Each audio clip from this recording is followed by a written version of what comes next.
You can remove that plastic flap. And then you're going to simply just drop your string down. Okay. Then you're going to simply drop your string through the hole.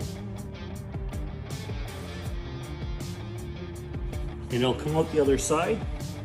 What you're going to want to do is grab your Fender Seat Nut Kit, and you want it going to the inside.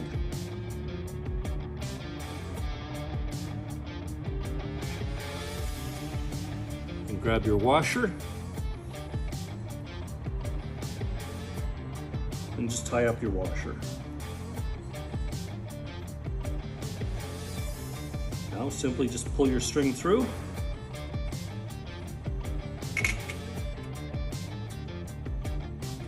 And position it.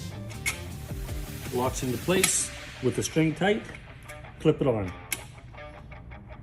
Release your string. And you are ready to ride.